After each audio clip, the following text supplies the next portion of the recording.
Eu acho que, antes de tudo, para pensar o filme do Rossellini sobre Descartes, Cartesius no original, quer dizer, a forma latina do nome de Descartes, vale a pena colocar um pouco no contexto dessa série que Rossellini faz na década de 70 sobre os filósofos, Sócrates, Pascal, Agostinho e Descartes.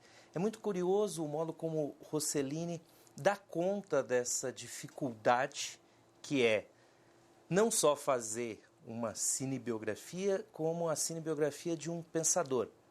Ou seja, pensadores que se exprimem privilegiadamente pela escrita. Como passar isso para o cinema? E dando conta de uma vida.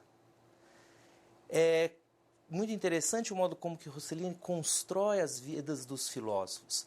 Elas retratam basicamente, fundamentalmente, o momento em que se dá uma tensão, digamos, um fato exterior que atravessa um determinado período da vida de um filósofo e o resultado dessa tensão vinda do exterior, mas que se reflete no interior do filósofo, é a produção de uma grande obra.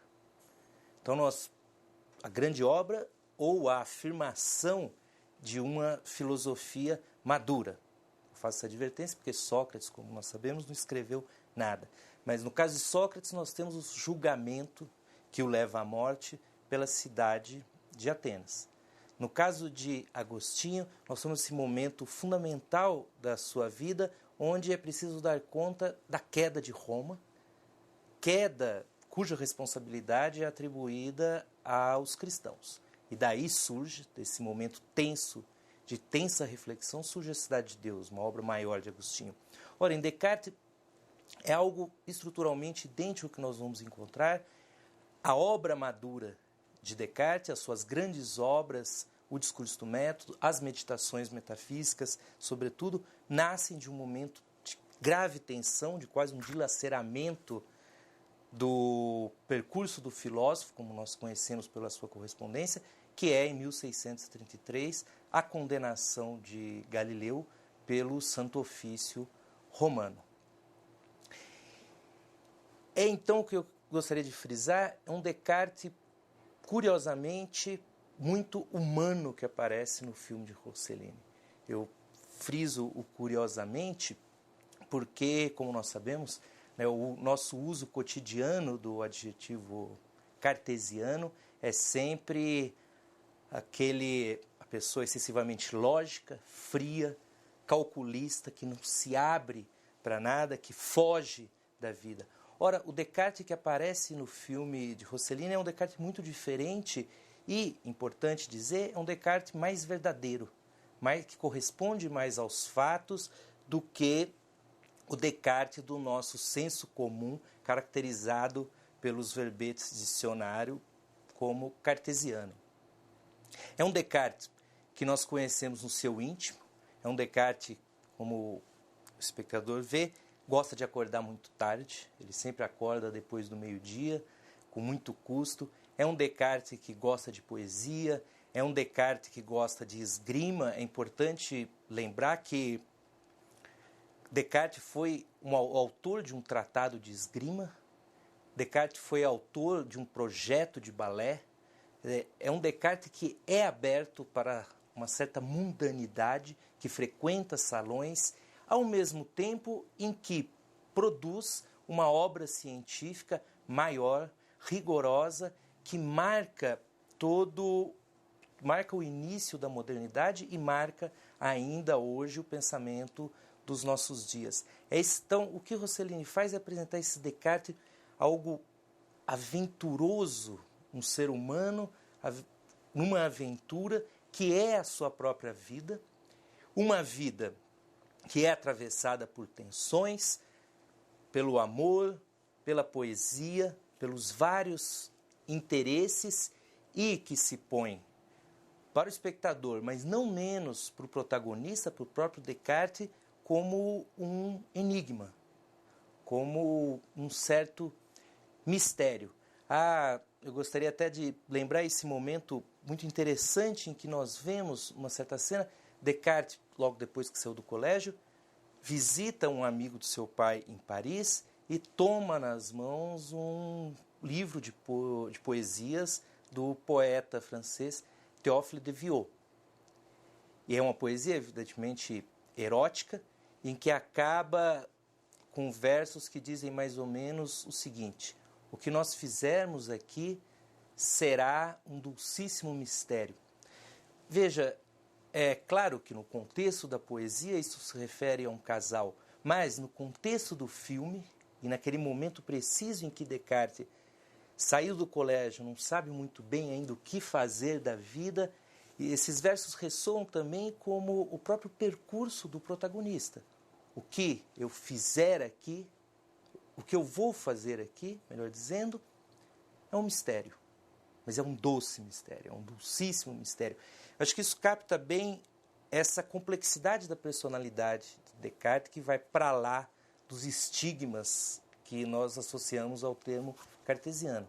É alguém que vive a sua própria vida, faz essa vida produzir dessa vida ele produz uma grande obra, e isso amorosamente.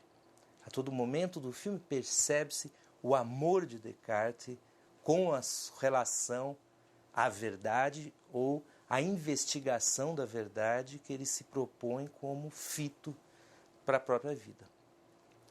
É importante lembrar acerca dessa construção de Descartes no filme de Rossellini, a felicidade que ele alcança e a excelência do roteiro que dá as coordenadas para o filme.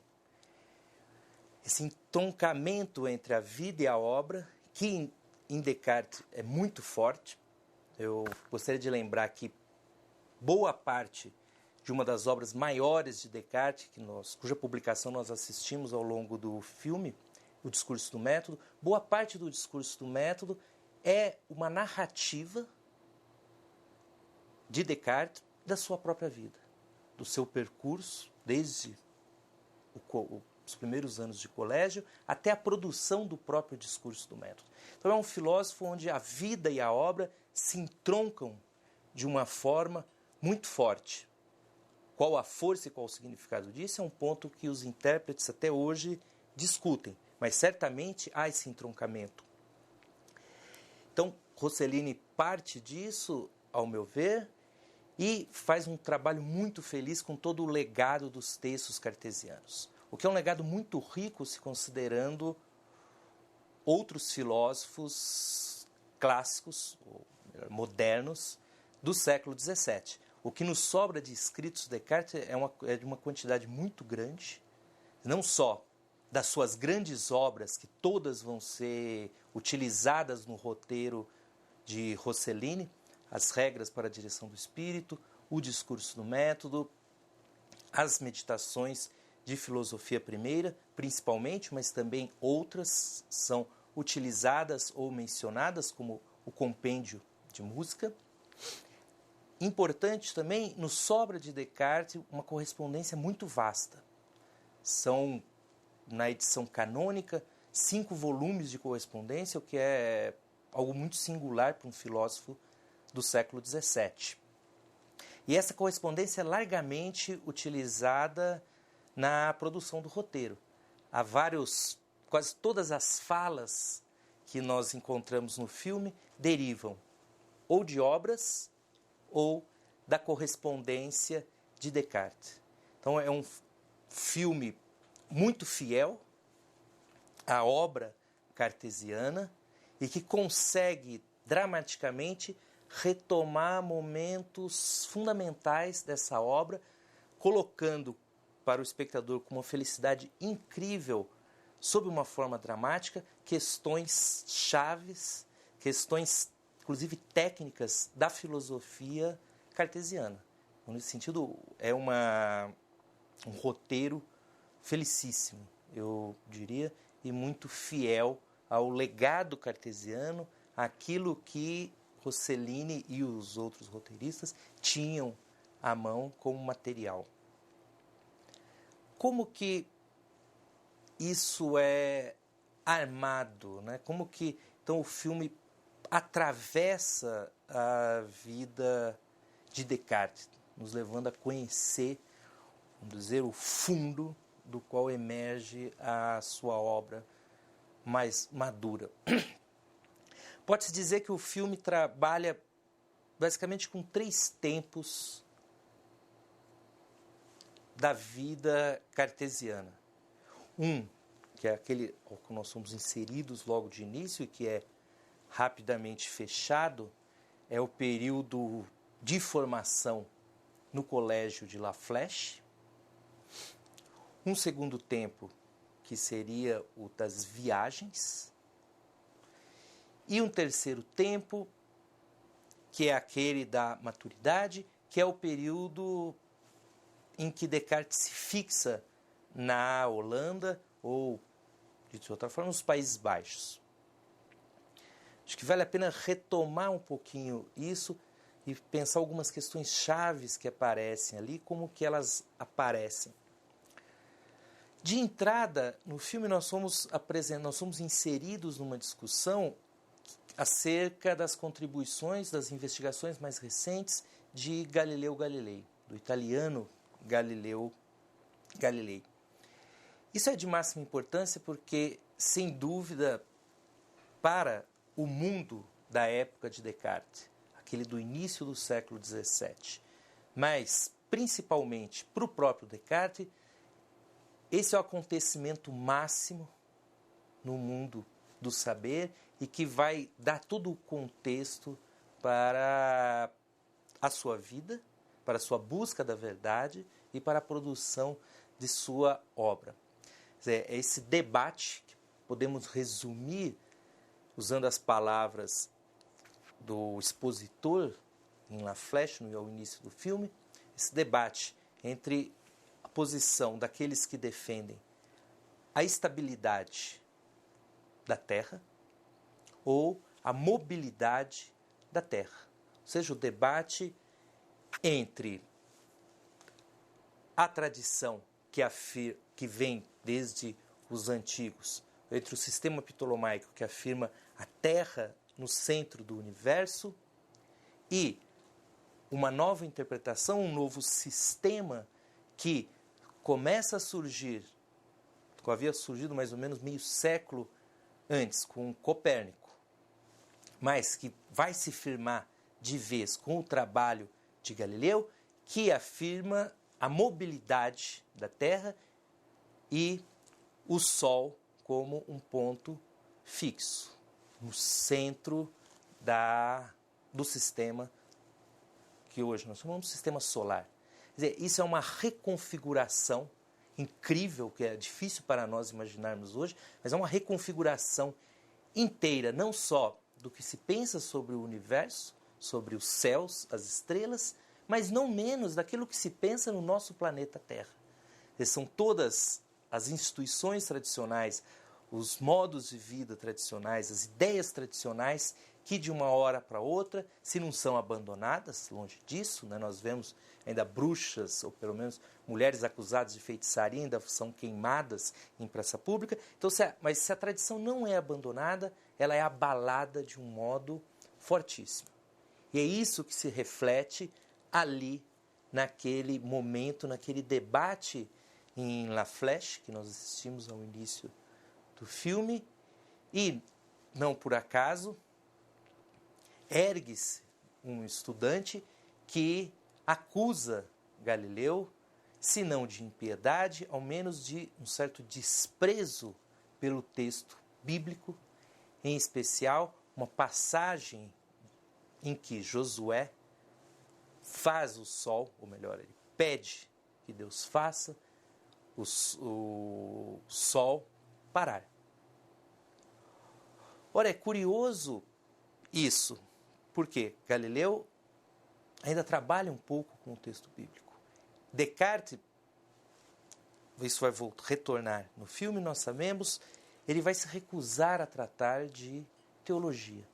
Ele não vai invocar, e vai ser acusado por isso, o texto bíblico como autoridade para a supremacia, vamos dizer assim, das suas obras. Então, é um momento chave em que mais ou menos se define o contexto todo em que vai se dar essa aventura cartesiana. A novidade de Galileu e das novas ciências. A oposição da escolástica, quer dizer, da filosofia tradicional das escolas, baseada em Aristóteles. Aristóteles é o grande mestre, é dito o filósofo. E Descartes, nesse meio, tentando dar conta disso. É um jovem muito curioso, nós vemos isso no filme, é absolutamente verdadeiro, que Descartes mesmo, ao falar da sua formação no discurso do método, nos narra ter lido as mais variadas coisas sobre, não só sobre as novas ciências, mas sobre magia natural, astrologia, alquimia e assim por diante. Então é um jovem muito curioso, devotado às novas ciências e, pelo que nós sabemos, não só pelo próprio, mas pelos depoimentos daqueles que o conheceram, um jovem muito talentoso para a matemática, para a ciência matemática, como a física matemática. Como que esse jovem vai se situar nesse contexto, nesse mundo? Um amante da verdade que sente que a verdade tradicional que lhe foi passada é uma verdade frágil, abalada. E a verdade nova que surge é uma verdade que ainda assusta um pouco o próprio Descartes. É preciso dizer que Descartes teve muita felicidade de se encontrar nos seus anos de formação ali onde ele se encontra, La Flèche. Descartes nasce em 1596, por volta, não se sabe ao certo, essas datas são controversas, mas por volta de 1606, 1607, Descartes é enviado ao colégio de La Flèche, França. É um colégio da Companhia de Jesus, é um colégio que tem o privilégio do rei, é o grande colégio francês daquele momento. E o que é importante observar, e aí vem toda a boa fortuna de Descartes, é que, embora coordenado, dirigido pela Companhia de Jesus, é um colégio que está longe de se fechar às novidades. Como nós vemos, o trabalho de Galileu, que ainda não havia sido condenado pelo Santo Ofício, é debatido no colégio. E, de fato, nós sabemos que em 1611, Descartes assistiu no colégio de La Flèche uma homenagem a algumas das descobertas de Galileu. Então, Descartes, eu friso esse ponto, Descartes tem muita sorte de estar em La Flèche e recebe uma formação privilegiada em La Flèche, onde ele tem a oportunidade, em primeira mão, de conhecer boa parte das novidades produzidas pela nova ciência na Europa da época. E, lógico, principalmente o trabalho de Galileu, que começa a ser divulgado por aquela época. Então, na saída do colégio, nós assistimos no filme de Rossellini o final do percurso de Descartes no colégio. É na saída de La Flèche que nós entramos, assim, vamos dizer, no nosso segundo tempo. O Descartes sai do colégio, muito bem formado, alguém muito bem dotado para a matemática, conhecedor das novidades, e vai para Paris. Em Paris, meio perdido, vamos dizer assim, não sabe muito bem o que fazer. O pai quer que ele consiga uma licença em Direito, e de fato nós sabemos que Descartes, depois de La Flèche, faz a sua licença em Direito em Poitiers. E em Paris ele toma contato com a sociedade mundana, com alguns dos salões, mas também alguns dos meios científicos parisienses. Esse primeiro momento. Bem, esse jovem, então, que sai de La Flèche, é um jovem que ama a verdade, mas encontra uma verdade dividida entre os antigos e os modernos. É exatamente essa questão que divide Descartes. Nós sabemos isso por alguns relatos, por alguns dos seus escritos de juventude que nos sobraram. Esse jovem dividido encontra algumas alternativas. Quais são as alternativas que se colocariam à época na sociedade parisiense para esse jovem? Algumas delas são pintadas pelos personagens de Rossellini. Nós temos o cético ou o libertino, é aquele que simplesmente critica a tradição, o passado, é aquele com um espírito muito mais destrutivo do que propriamente construtivo e que faz uma grande piléria das certezas dos antepassados. Nós assistimos isso no momento em que Descartes visita um salão que encontra Sommese, um grande filólogo, conhece Guy de Balzac, um escritor, conhece Viot, o poeta. Esse é um dos partidos e ao qual nós percebemos que, embora Descartes se relacione muito bem com ele, né, pelo seu espírito mundano, não serviria a esse jovem amante da verdade. Nós temos um outro partido, uma outra alternativa, que é aquela que vai ser ilustrada adiante por Beckmann. É o cientista devotado às novas ciências, à matemática, à física matemática nascente, mas que expressa um certo horror com a filosofia ou com a metafísica. É alguém que a filosofia que se conhece é a filosofia escolástica, tradicional, Aristóteles. A nova ciência nos promete algo novo. Então, simplesmente abandonemos a filosofia. Nós vemos isso num momento do filme, quando, um pouco desapontado, Beckmann diz: mas então você vai fazer filosofia? Você vai se dedicar à metafísica? Descartes, evidentemente, é próximo das novas ciências, mas ele também não quer abrir mão da filosofia. E, finalmente, a alternativa, a qual não é exatamente de Descartes, mas é aquela a qual ele vai se encontrar mais próximo, que é representada na pessoa do Padre Mersenne, que é alguém que Descartes conhece nesse momento e que discutia os avanços, as novas descobertas científicas no seu convento. Descartes se insere nesse círculo e se aproxima então muito de Mersenne, que é um amigo com o qual ele vai se corresponder muito ao longo de toda a vida. Mersenne vai cuidar da publicação das suas obras na França. Descartes regularmente envia seus trabalhos para Mersenne, comunica os seus avanços. Qual que é a posição de Mersenne?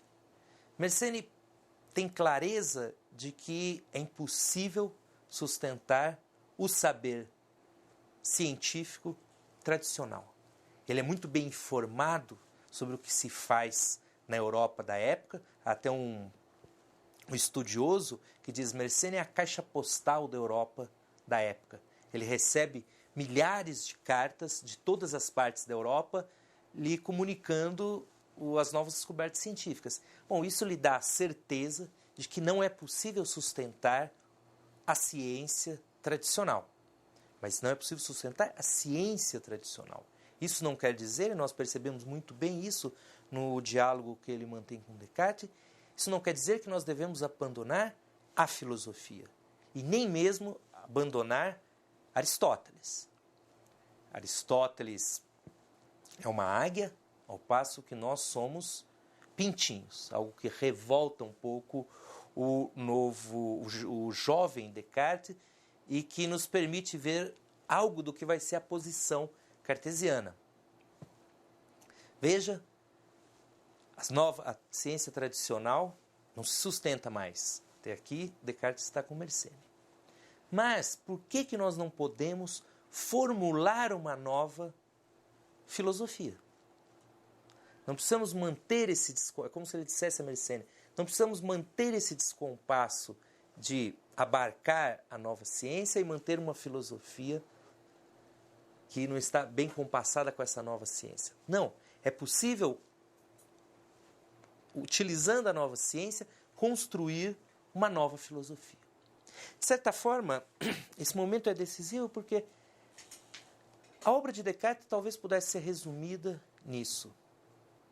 Se tivéssemos que fazer uma grande síntese da obra cartesiana, seria: me desiludir com o saber tradicional, descobrir uma nova ciência rigorosa, porque é apoiada prioritariamente na matemática, uma ciência que se confronta com os eventos, com os fenômenos.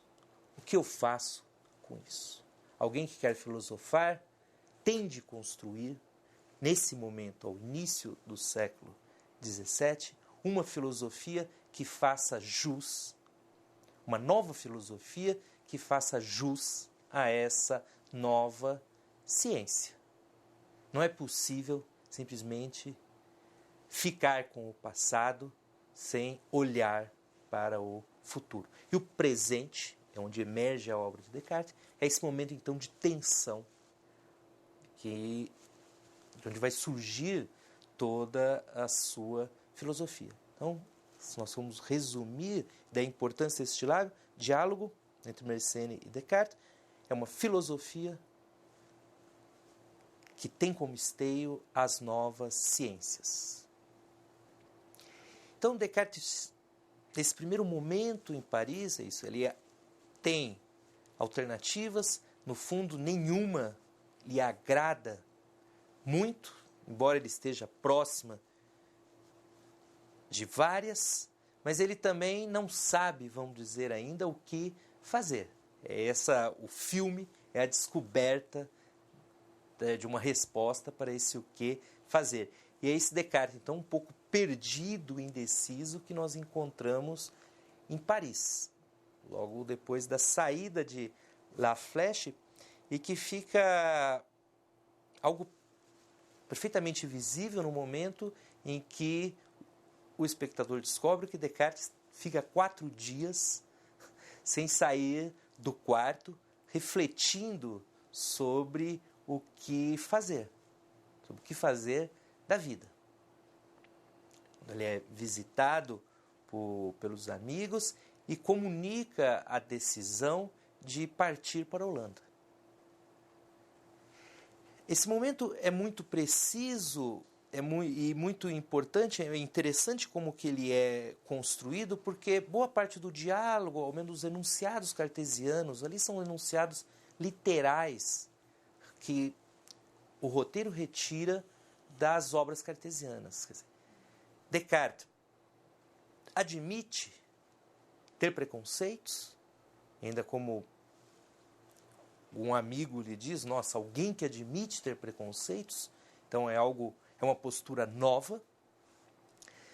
Descartes enuncia mais duas teses que são fundamentais para a formulação do seu proceder. Primeiro,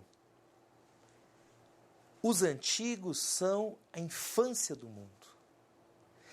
Descartes é um autor que fala bastante da infância. E a infância, num homem, a infância é a época dos prejuízos, dos preconceitos. É a época em que, sem um completo uso da razão e, normalmente, dominados pelo sensível, pelo corpo, estamos abertos a receber todo tipo de preconceito. E são os preconceitos que vão moldar a nossa personalidade, o nosso modo de ver as coisas.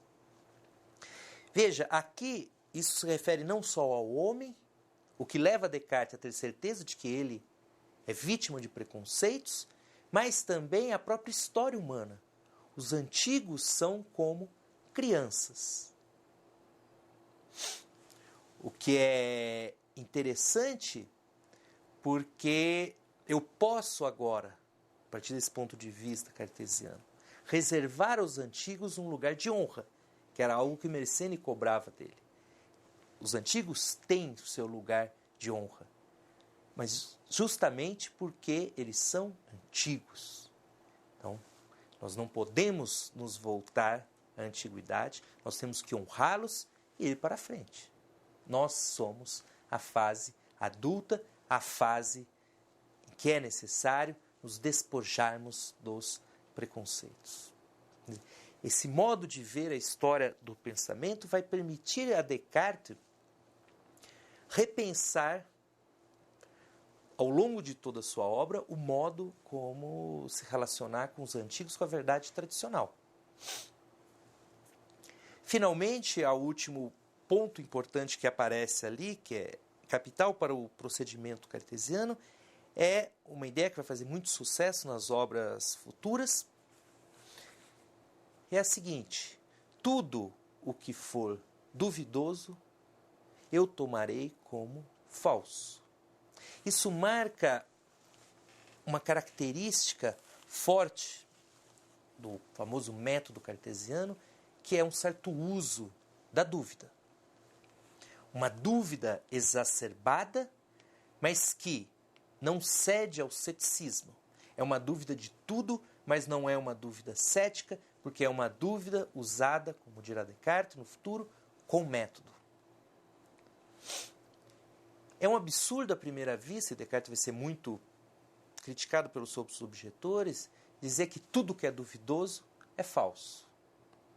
Evidentemente, nem tudo que é duvidoso é falso. Mas, metodicamente, nós podemos agir assim, dirá Descartes, algo que ele explicita, como mencionado no filme, essa comparação com um vendedor de maçãs que, tomando um cesto, esvazia o cesto e depois, na dúvida sobre a existência ou não de alguma maçã estragada, esvazia o cesto e depois o enche novamente, observando cada maçã e afastando as estragadas das sãs. É um pouco isso o tipo de dúvida, é esse o tipo de dúvida que vai funcionar daí por diante no trabalho cartesiano. Então, é nesse momento ali em que Descartes decide partir para a Holanda, que é um centro de referência para toda a Europa da época. Vale lembrar que a Holanda é um país jovem, é um país protestante, mas um país onde a maioria da população é protestante. O protestantismo é uma religião oficial, mas que criou algo fantástico para a época, que é um Estado tolerante. Nós sabemos, por exemplo, que a Holanda vai aceitar entre os seus habitantes os judeus que eram escorraçados, perseguidos em toda a Europa. E que, em especial na Península Ibérica, acabavam nas prisões ou nas fogueiras da Inquisição. A Holanda, então, é um país que, para a época, desfruta de uma liberdade incrível. Boa parte dos grandes trabalhos amaldiçoados ao longo do século XVII, Galileu, Hobbes, Spinoza e outros, vão ser publicados na Holanda, que goza de uma liberdade de imprensa incrível comparada com o restante do continente. E é esse lugar que atrai muitos jovens intelectuais de toda a Europa, e em particular da França. E é para lá que segue Descartes.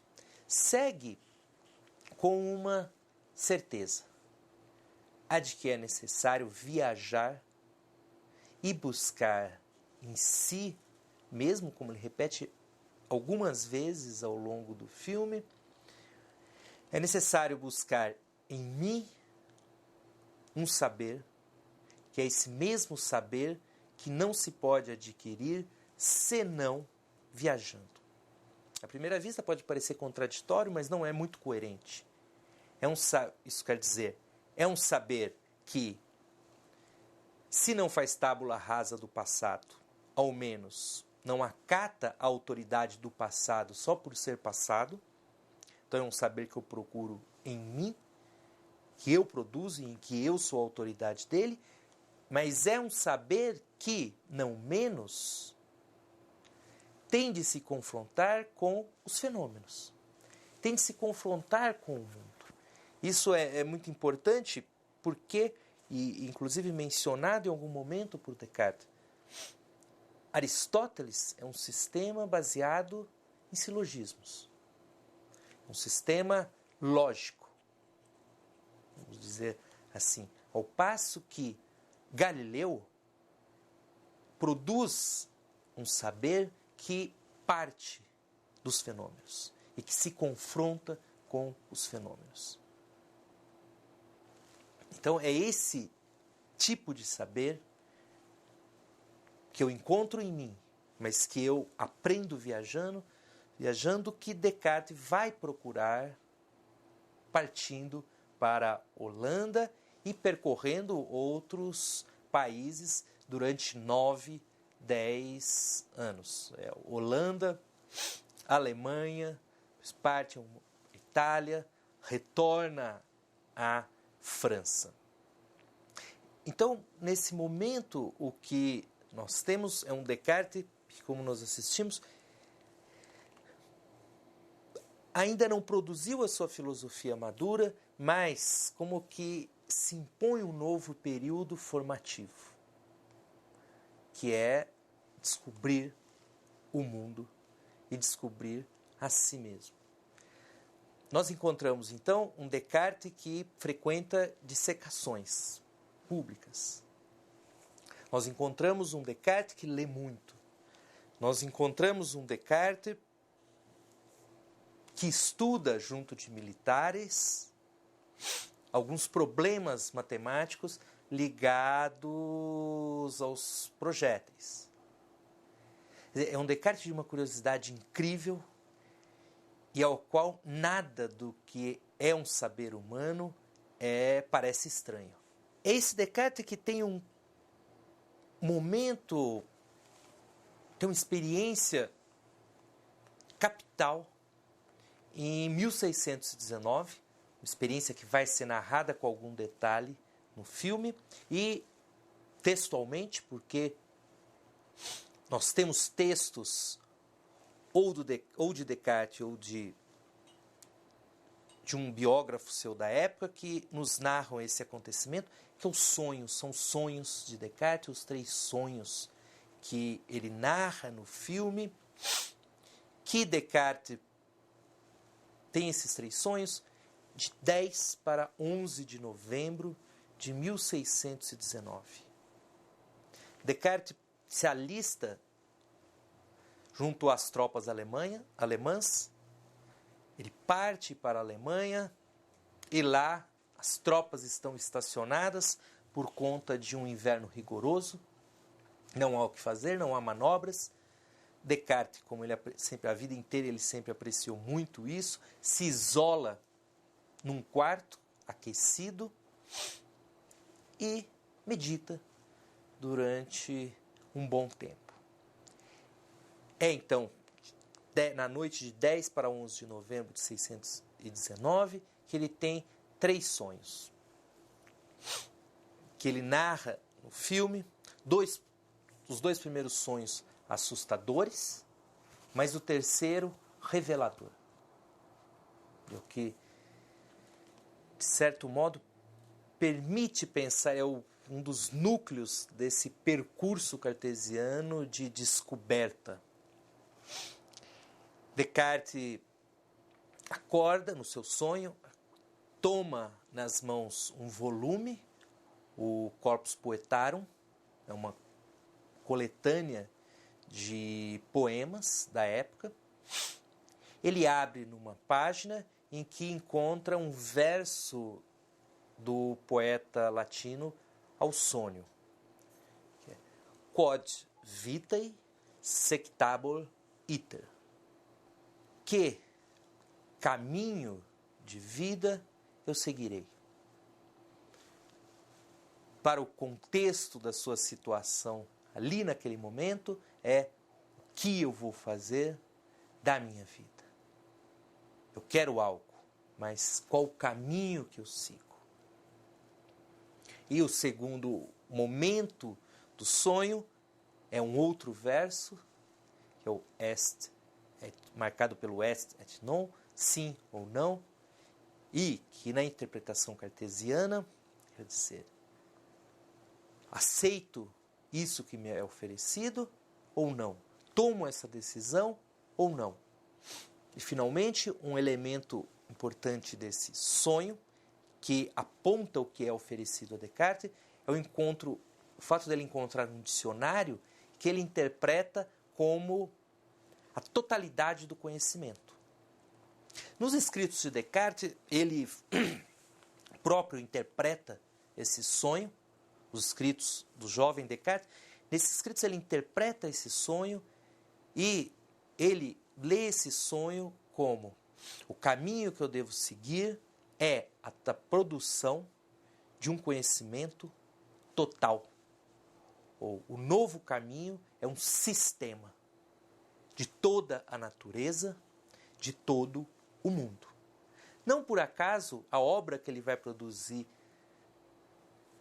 num outro momento, anos depois, a sua primeira grande obra, se chama O Mundo. Essa ambição de produzir um novo sistema, uma explicação total dos fenômenos da natureza. É fantástico que tudo isso seja encontrado nos textos cartesianos. Vale mencionar que até Freud chegou a comentar rapidamente em carta esses sonhos cartesianos, né, buscando as razões, não dos sonhos, mas da interpretação de Descartes, seja acerca dos seus próprios sonhos. Essa experiência para Descartes é marcante.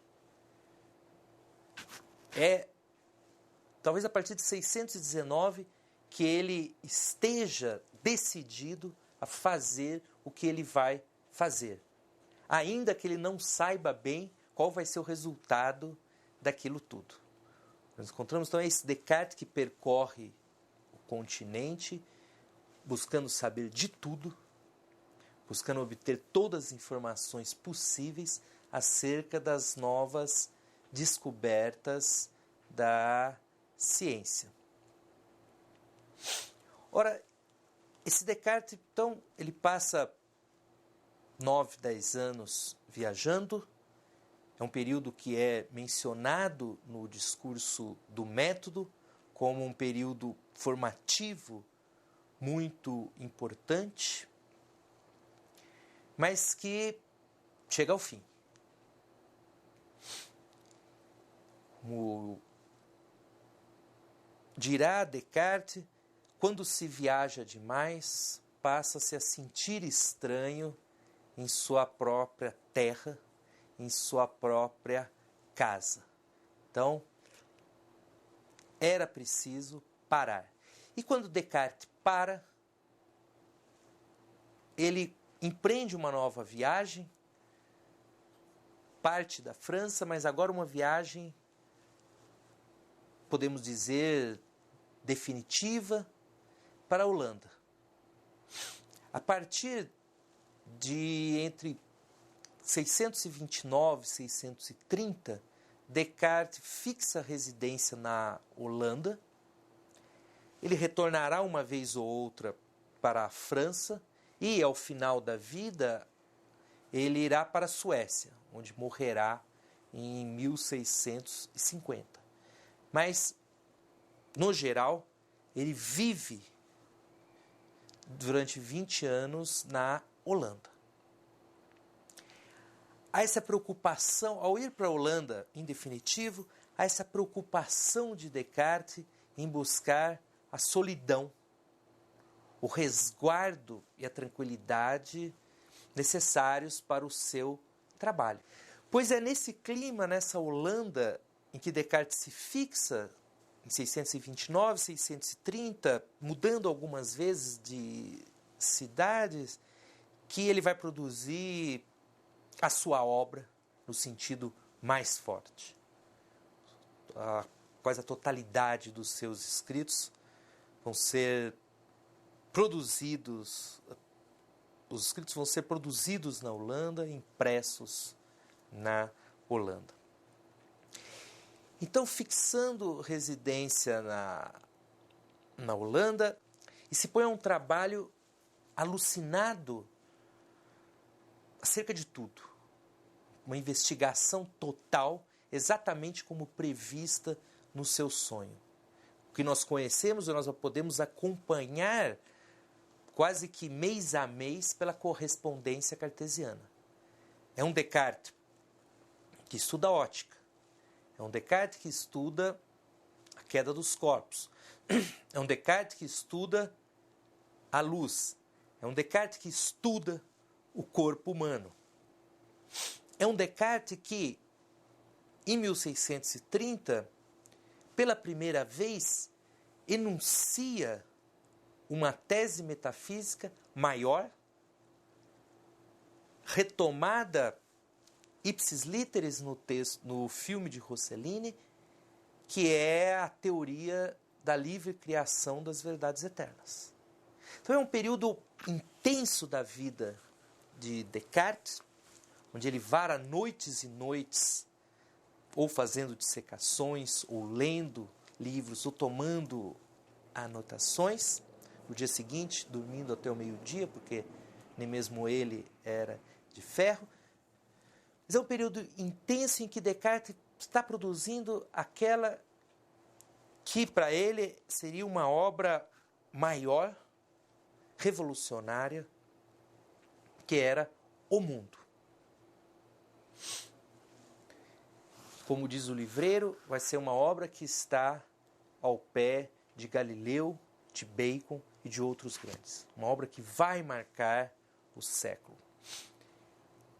Essa obra cartesiana, de que nós temos uma bela apresentação no momento, no filme, em que, uma sequência em que Descartes aparece numa universidade holandesa, um debate com estudantes. Essa obra, ela seria uma explicação da totalidade dos fenômenos naturais, e Descartes se serve de uma estratégia muito interessante, que é aquela enunciada no filme. Eu vou produzir, diz ele, uma fábula do mundo. O que isso quer dizer? Ele vai abandonar este mundo visível que nós estamos e que nós vemos e vai narrar a produção de um outro mundo. Só que esse outro mundo fabular, esse outro mundo fabuloso, ao fim e ao cabo, será idêntico ao nosso mundo. Quer dizer, uma explicação fabulosa, sim, por um lado, mas, por outro, é uma explicação que busca reconstruir nada mais, nada menos do que o percurso de produção do nosso próprio mundo. Quer dizer, uma fábula que é mais real do que todas as fábulas. Por que isso? Talvez por um traço marcante de Descartes, que nós vemos ao longo do filme, prudente. Descartes se desconfia da polêmica que ele vai causar.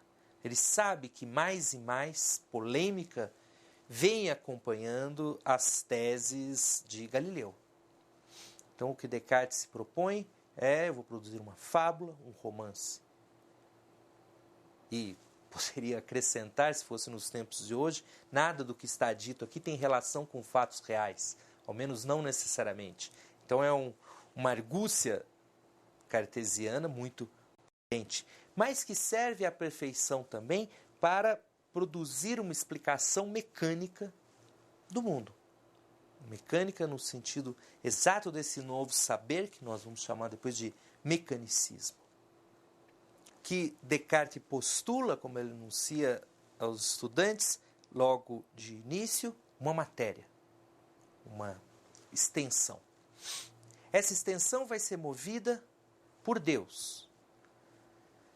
Mas o curioso e o que constitui a essência da explicação mecânica cartesiana é que o Deus cartesiano é aquele, para usar uma fórmula fantástica de Blaise Pascal, um filósofo um pouco posterior de Descartes, o Deus cartesiano é aquele que dá um piparote nessa matéria e essa matéria se põe a funcionar sozinha. Ela tem um movimento que é impresso nela, mas a partir daí os fenômenos se desdobram, seguindo leis naturais produzidas por Deus e constituem, ao fim e ao cabo, um mundo que é igual ao nosso. Ora, é nessa obra que Descartes passa os seus primeiros anos, então, na Holanda, a ela se dedicando com todo afinco, chega a, como nós vemos, a mandar alguma coisa para a impressão, chega a corrigir algumas provas, e ele havia prometido a obra para alguns amigos, para Mersenne sobretudo, e é cobrado pela obra, e trabalha nela noite e dia, até que, chega um momento que eu diria que é o centro nervoso do filme de Rossellini, mas, em verdade, ao meu ver, é o centro nervoso da produção da obra cartesiana, que é o ano de 1633. Em 1633, então, nós temos um momento fundamental, tanto da vida quanto da obra de Descartes. Nós assistimos no filme esse percurso cartesiano em busca de algo. E nos primeiros anos da década de 630, ele tem certeza de que encontrou algo de grande valor. E ele está terminando essa obra, então, que é o mundo. É nesse momento que ele recebe a notícia da condenação de Galileu pelo Santo Ofício Romano.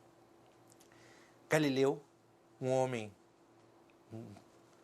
notório, um cientista conhecido por toda a Europa, que já havia publicado grandes obras, um homem que é amigo pessoal do Papa de então, mesmo esse grande Galileu é condenado pelo Santo Ofício, é obrigado a abjurar das suas opiniões e a passar o restante dos seus anos recluso.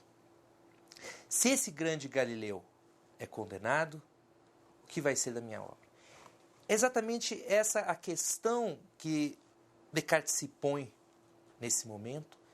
É algo fantástico acompanhar a correspondência cartesiana nesses anos, que ela vem crescendo, uma empolgação muito grande, e há um corte, inclusive há um período sem cartas, que é o momento em que Descartes recebe essa notícia da condenação de Galileu. É uma notícia terrível que praticamente faz cogitar atos exagerados, como ele enuncia, queimar todos os meus papéis, abandonar tudo o que eu fiz até agora, não comunicar mais nada das minhas descobertas.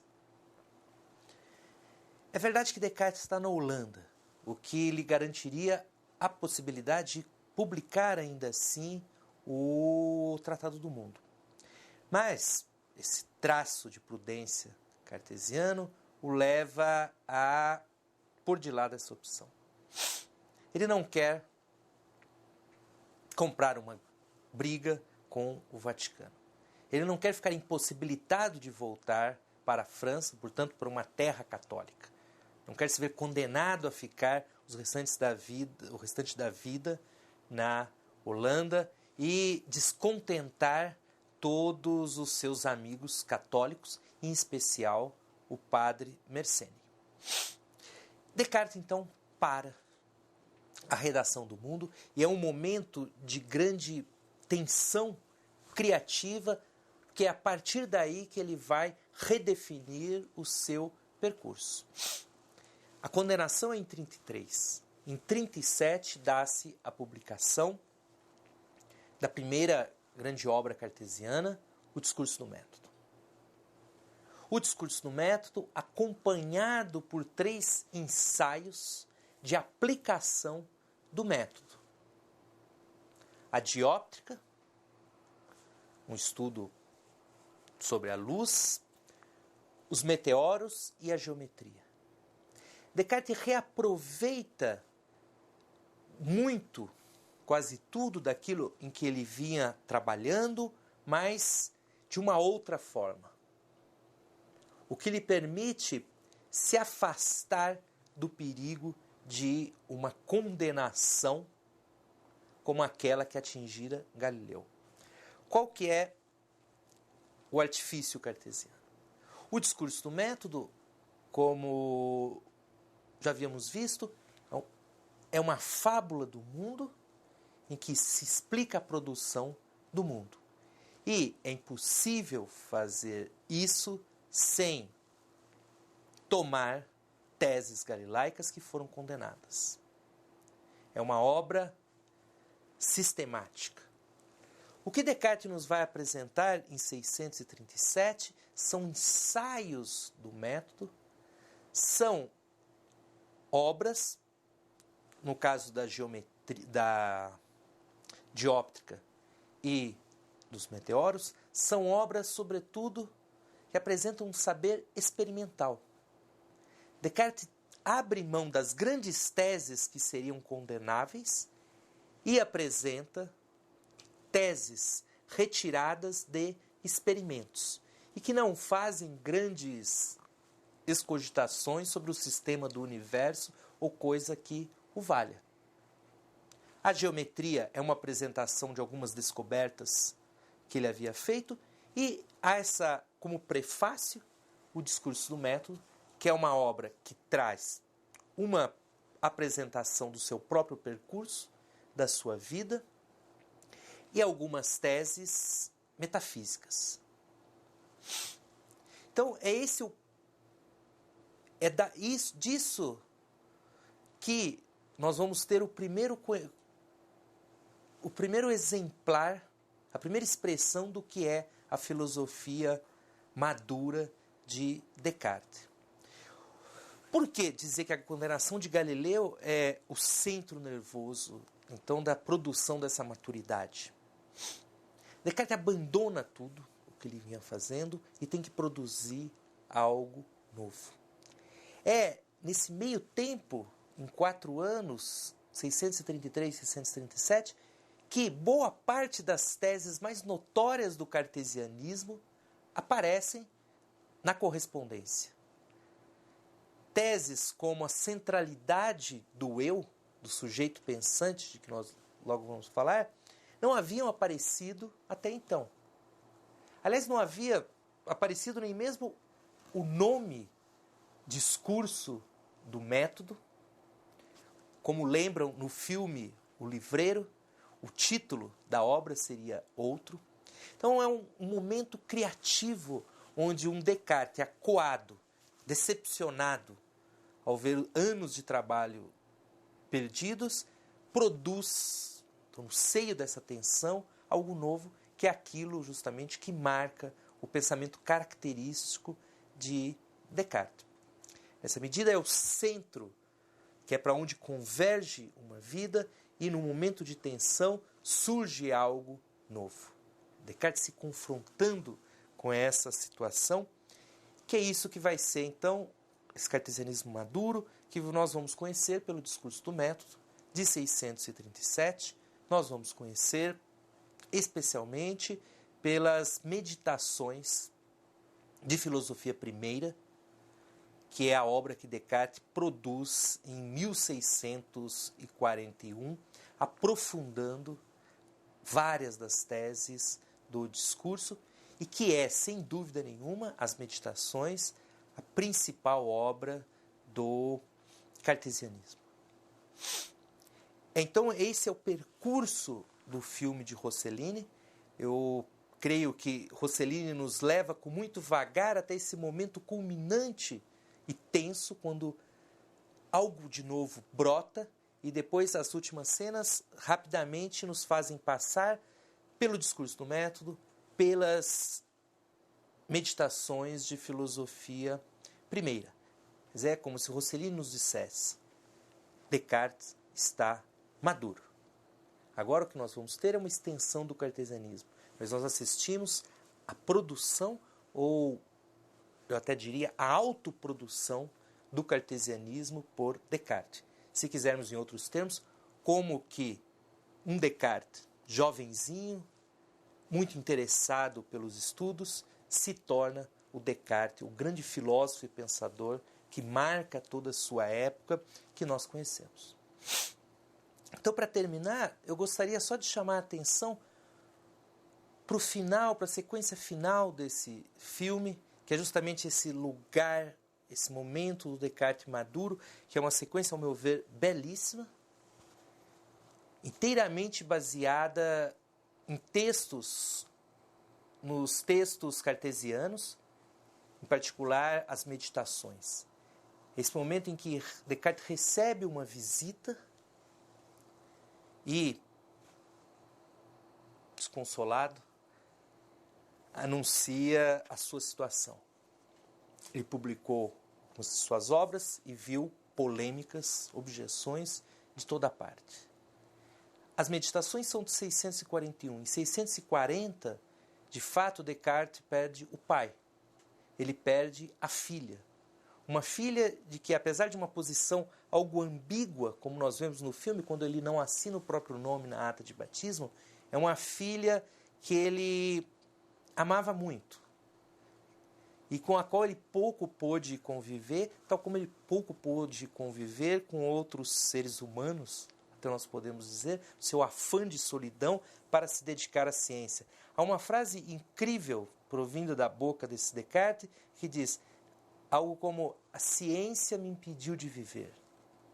É esse homem, então, maduro, que publicou obras que ele sabe que vão revolucionar o mundo, já estão revolucionando, mas que na dor da perda do pai, da perda da filha, se questiona sobre o sentido de tudo isso. Então, de novo, nós voltamos aqui ao ponto de partida, um Descartes muito humano que transparece no filme de Rosselini.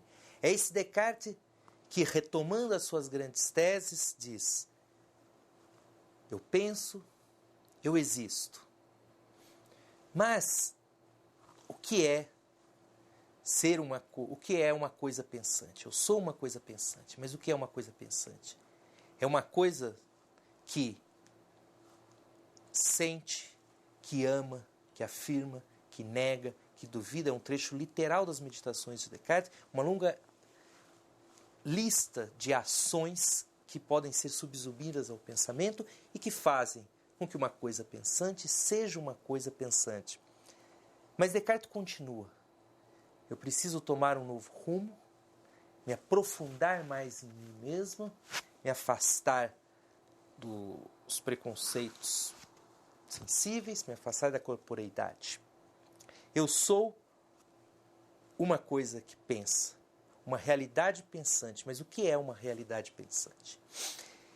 A felicidade dessa sequência é tentar marcar esse percurso na obra cartesiana, a tensão, uma tensão real dos textos cartesianos, e que nós podemos tomá-las a partir da própria passagem da sequência da primeira pessoa para a terceira pessoa do verbo.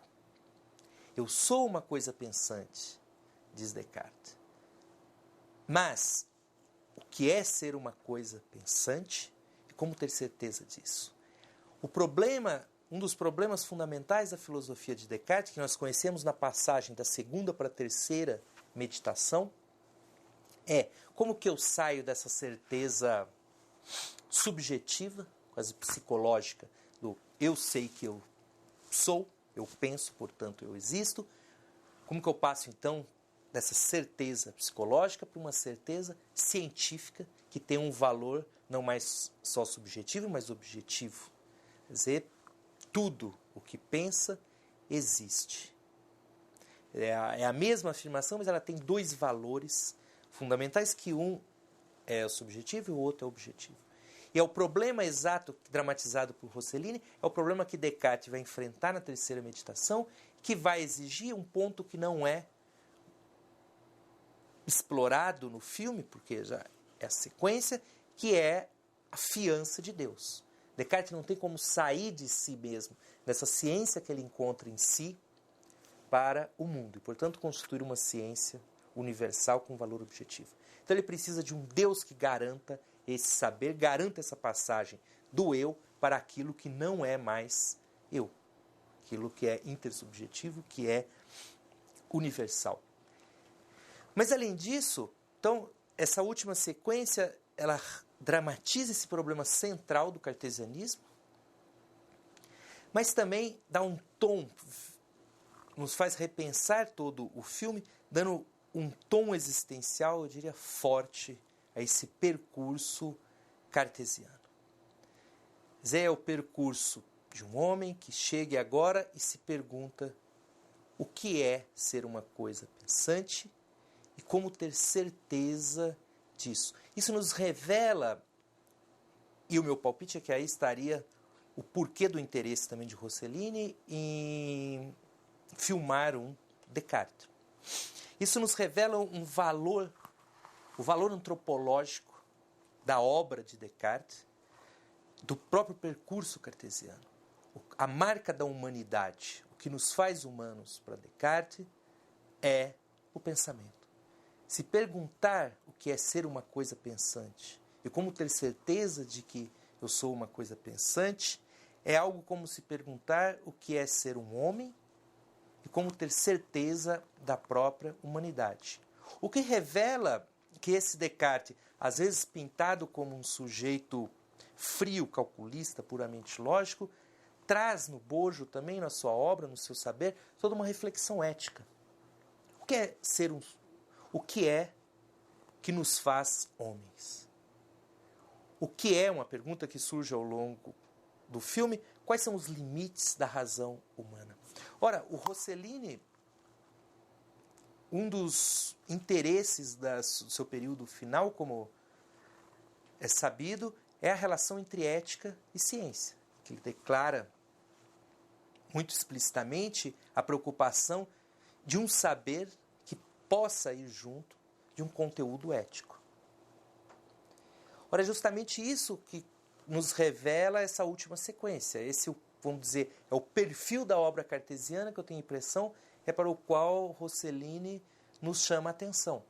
É o valor ético, o teor ético desse percurso cartesiano. Seja naquilo que toca ao próprio indivíduo, Descartes, seja aquilo que toca ao saber universal produzido por esse indivíduo grandioso, genial, mas tão humano, que era Descartes.